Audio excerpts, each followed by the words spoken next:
Croeso I Blas Nanteos, a magnificent Palladian mansion about 3 miles from Aberystwyth on the West Wales coast.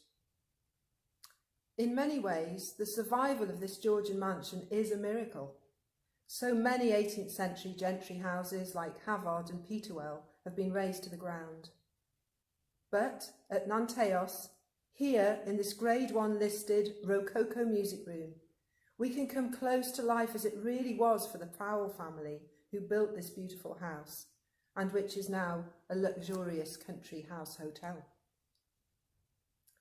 In so many ways, the history of this family who lived here up until the 1950s is the story of all the great gentry families of Wales. Traceable to the nobles of medieval Wales, the Ap Howells, as they originally were, rose by holding minor civil and crown offices, making judicious and lucrative marriages, investing wisely in shares, land and mining, but most of all by mastering the legal profession and forging important alliances through marriage and patronage. In its heyday, the Nanteos estate held thousands of miles of land and property, not only in Cardiganshire, but in other parts of Wales and also in England. Despite the fact that Cardiganshire roads were atrocious and London 3 to 4 days' travel away, the Welsh Squires were also involved in the capital, holding property there and important office. By 1687, the Powell family had arrived. After an illustrious career in the law, Sergeant at Law, Judge on the North Wales Circuit and Baron of the Exchequer, Thomas Powell was knighted. From then on, the Powell heirs didn't have to work, but lived off the income of this estate. Thomas's son William married a local heiress, but it was time to be more ambitious.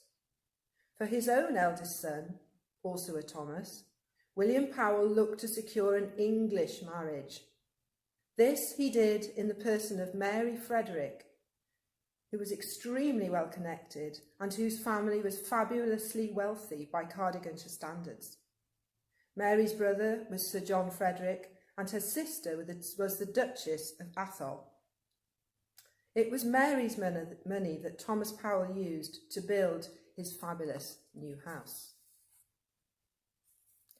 But it was not enough just to have wealth and a handsome house.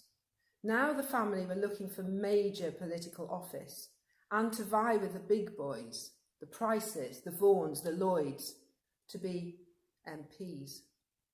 Then, as now some might say, but let's not dwell on that subject, politics was rife with corruption. Favours and deals were forged. Bribery and blackmail was everywhere, and armed factions intimidated would-be voters. After a tortuous battle, Thomas Powell realised the family's ambition to become an MP. But, like many minor gentry families, keeping up appearances and maintaining a flashy standard of living wasn't easy in the 18th century. The 1750s was the time of the notorious Cardiganshire Lead Wars, in which representatives for the Crown, Lewis Morris being the most important, fought local landowners to establish the rights to land on which rich seams of ore and sometimes even silver had been found. The so-called wastes, or upland commons, were literally being fought over, with Thomas and later his brother, the Reverend William Powell, being involved in lengthy and costly legal battles against the Crown to prove their rights to the mines. Despite being magistrates, both William and his henchman, the so-called wicked squire, Sir Herbert Lloyd of Peterwell, formed a gang and attacked Lewis Morris, capturing him at gunpoint and throwing him in Cardiganshire jail. As a result of this, they were both temporarily robbed of office, and a band of Scots Grey Guards had to be stationed in the hills in order to guard the king's mining interests. No wonder Cardiganshire in the 18th century was named the Wild West of Wales. Yet, despite the fact that Morris found dozens of witnesses, many of them monoglot Welsh speakers, to testify against the gentry interest, even bringing them to court in London, both Herbert Lloyd and William Powell were soon reinstated as JPs and their business interests once more made secure. So all-pervading was the stranglehold that these families had on the county that they seemed invincible. As Lord of the Manor, for instance, Herbert Lloyd appointed individuals to the court leet that ran the town. He collected payments due through births, marriages or deaths. Stray animals belonged to him, as did the fines incurred by their owners when they were reclaimed. He was landlord, JP, involved with sentencing, something he clearly relished. He was head juror, appointing jurors to the trials of individuals whose forfeited land he then bought at a knockdown price. He was involved in all manner of civil and legal appointments and became an MP, and even bought a knighthood from George III. His early legal training, such as it was, ensured that he became almost intouchable. Sitting MPs were protected from prosecution, but despite this, Herbert Lloyd was so hated that he travelled in his gilded coach to London or Bath, surrounded by heavily armed and liveried guards. When at home in Lampeter, he employed a gang of pikemen to ensure that elections and other decisions went his way. But what about the ordinary people? A Werin-bobble, whose lives the likes of Herbert Lloyd controlled. So we've been upstairs to the music room, and here we are downstairs in the famous Nanteos kitchens. And what of the ordinary people, a Werin-bobble, whose lives the likes of Herbert Lloyd controlled? For the most part, these lives seem to be cold, wet and brief. Unlike the gentry who've left behind them archives of letters, diaries, journals, it is rare for us to come across the authentic voices of people who are largely illiterate, monoglot Welsh speakers. We learn about their lives through tenancy agreements and employment documents, through parish vestry books as they received a meagre poor relief from their betters, through the diaries, letters and accounts of those betters. Most tantalising of all, we sometimes hear their direct speech recorded in court records in which they are giving evidence, sometimes at their own trials. The gentry, owning the land, their dwellings, the factors of production, and controlling all aspects of the legal system and civil administration, in a sense, owned the people themselves at this period. Whereas, in medieval times, the great so-called noble houses had had a tradition of paternal care over their tenants, in the mid-18th century, management of the great estates was moving towards the use of professional stewards and land agents. These men were often monoglot English speakers from outside the area who had little sympathy with the tenants' inability to pay their rent. From this period, major landlords were increasingly anglicised themselves and often absent for much of the year at their residences elsewhere. So the traditional recourse to the better nature of their squire became impossible for the common people. Increasingly during this period, the enclosure movement allowed landowners to buy or simply fence and claim previously held common land on which the Werin-bobble had had the right to graze their animals, cut turf, collect wood, rushes and furs for their basic needs. Cardiganshire was widely thought to have the poorest standard of housing in the whole of Wales. I'd like to read you a description now, dating from 1803. This is of a worker's hut near Stratflorida in the Plynlimon Range in Cardiganshire, and a visit to this hovel was described by the Reverend John Evans. It was partly formed by an excavation in the slate rock, and partly by walls of mud mixed with chopped rushes, covered with sedge, and having a wattled or basket-work chimney. The entrance was at the gable end, facing the south-east, which was defended during the night or in very cold weather by a wattle hurdle clothed with rushes. A wall of turf for fuel served as a partition for the bedroom, furnished with a bed of heath and dried rushes in one corner. The furniture was such as necessity dictated. Some loose stones formed the grate. 2 large ones with a plank across them supplied the place of chairs. A kettle with a black stone for baking oaten cakes answered every culinary purpose, and 2 coarse earthen pitchers stood by for the preserving or carrying water, and dod griavel, the usual beverage of the family. And dod griavel is quite common at this period, and it was hawthorn berry seed drink, which doesn't sound very appetising.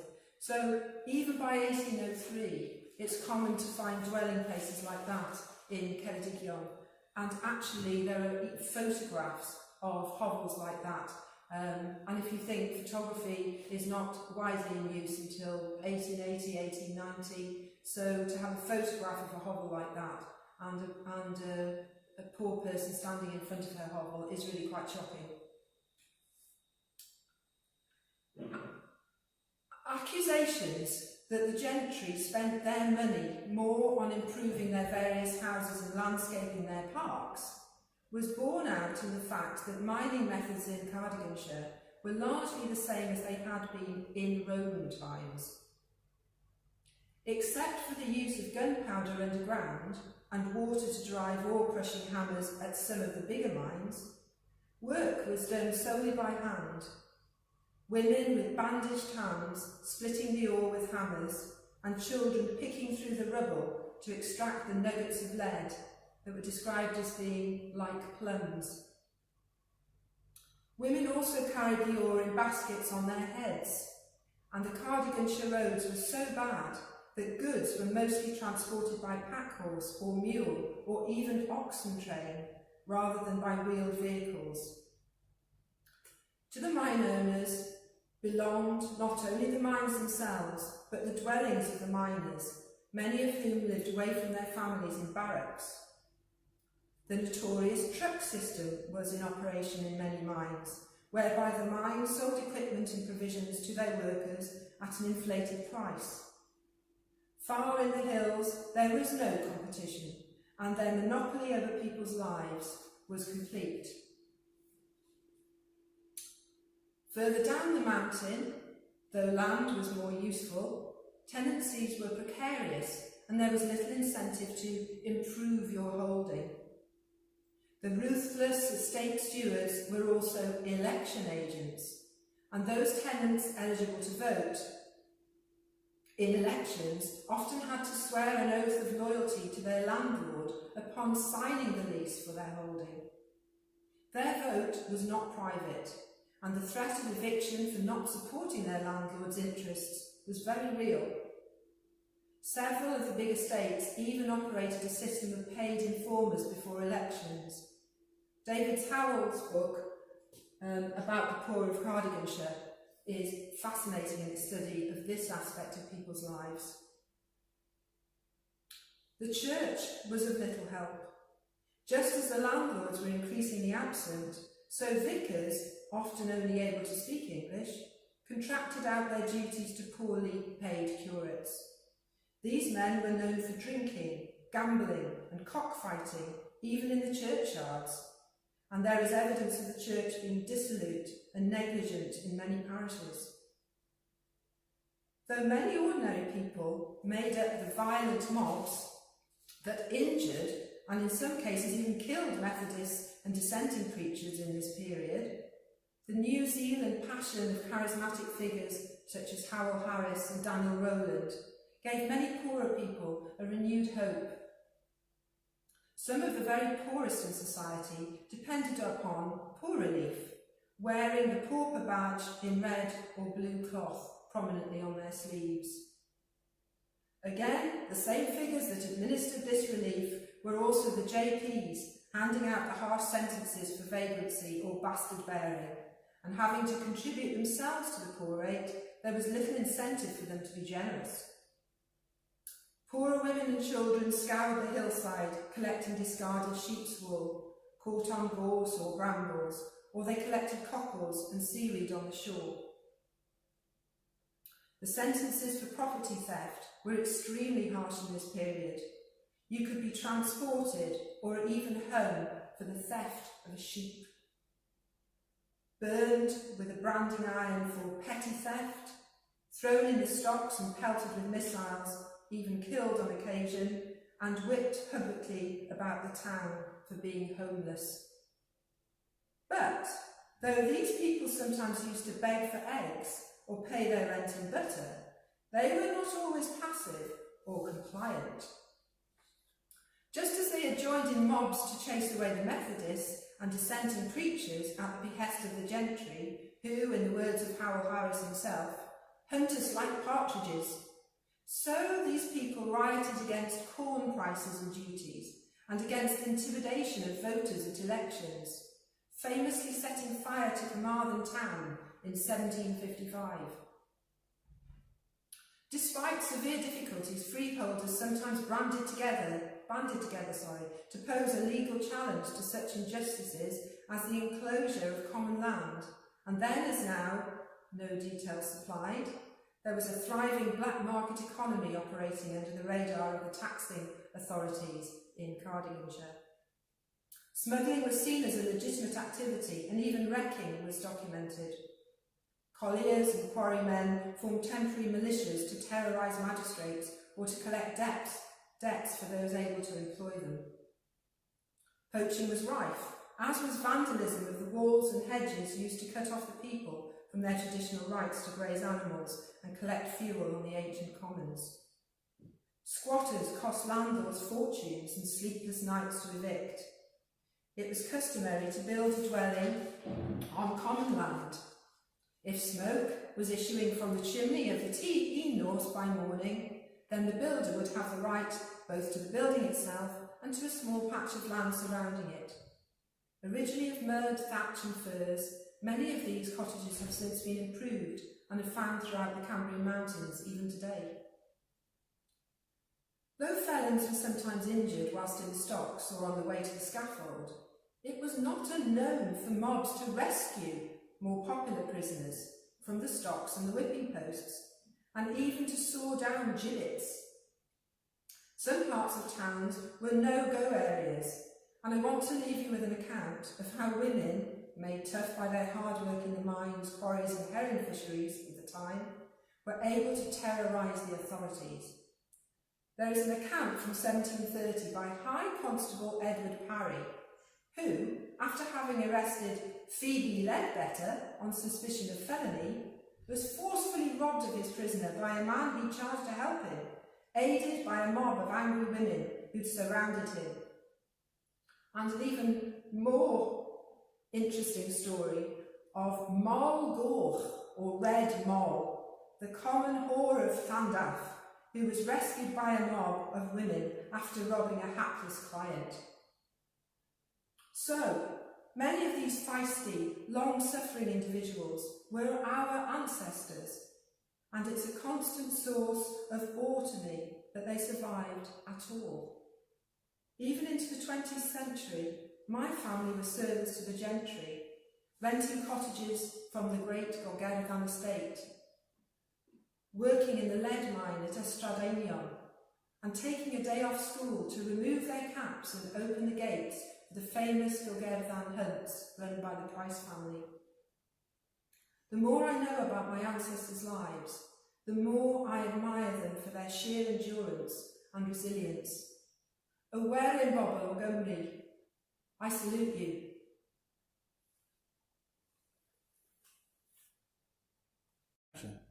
So, thank you very much for listening to my lecture. And if you're passionate like me about Cardiganshire life or life in the Georgian period in Wales, there's so much to see in Cardigan. Obviously, coming here and staying at this wonderful country house hotel would be a must in anybody's itinerary. Many of the rooms are as they would have been in the 18th century. And you can stay not only in the Mews house or the converted wash house or in the rooms back in the service wing that have been brought to a fantastic state by the current owner, but you can stay in the main house, in the main rooms on the first floor, where the Powell family of Nanteos would actually have stepped themselves. Just down the road at Llanbadan is a wonderful medieval church of Llanbadan Fawr, very important in the medieval period, and where lots of the characters in my two books about Nanteos and life in 18th century Cardiganshire are buried. Lewis Morris is buried there, many members of the family are buried there, and you can visit their tombs and read the tablets that tell visitors about their life. You can also go up into the mountains, and there's a lot left from the iron ore and lead ore industries up in the hills. You could go underground at the Llywelyn Museum and actually get a slight taste of the sort of life that miners would have had in the 19th century. All over the hills, Cambrian hills, there's the waste of the mines. There are pits covered over by grills to help stop people and sheep falling in. There are the remains of pools, there are the remains of adits, there are drains, there are caves everywhere. So it's fantastically atmospheric. Just take a walk, buy yourself a map and a picnic and go all day and just immerse yourself in the sort of ravages and the sort of lives that people would have led up in the hills. In terms of research, the fantastic National Library of Wales, as well as the Cardiganshire Museum, can tell us so much. There are archives for all the major houses, including Nanteos, and you can read letters that were written by hand by the people who later became characters in my books. If you like to read, many writers have explored this region, explored this area in the 18th century. Not many fiction writers, but a lot of people looking to write documentary books. One particular interesting one that I've used a lot is The Rural Poor in 18th Century Wales by David W. Powell, a scholarly book. It's not an easy read, but it's fascinating. He also wrote a book called Patriarchs and Parasites, specifically about the Cardiganshire gentry. Some easy reading books, but again, very well researched, and I'm a huge admirer of all these writers. There's Peterwell, The History of a Mansion and its Infamous Squire by Bethan Phillips. There's the wonderful local historian Gerald Morgan, edited a book on Nanteos, a Welsh house and its families. This is of course the classic that those of us who are interested in Nanteos can't do without. And there's a great new book by Janet Joel, who actually knew people who bought the Nanteos estate after the last Margaret Powell left here in the 1950s. And her family, Janet Joel's family, actually worked for the estate over many generations. So this is called Nanteos, Life in a Welsh Country Estate, and it's printed by Cardiganshire. So, diolch yn fawr iawn am gwrando ar y darlith. A bob hwyl, a bob lwc yn NAFOW 2021, a gobeithio gewch chi llawer o sbort, llawer o hwyl yn fyw o'r hwyl. Diolch yn fawr iawn.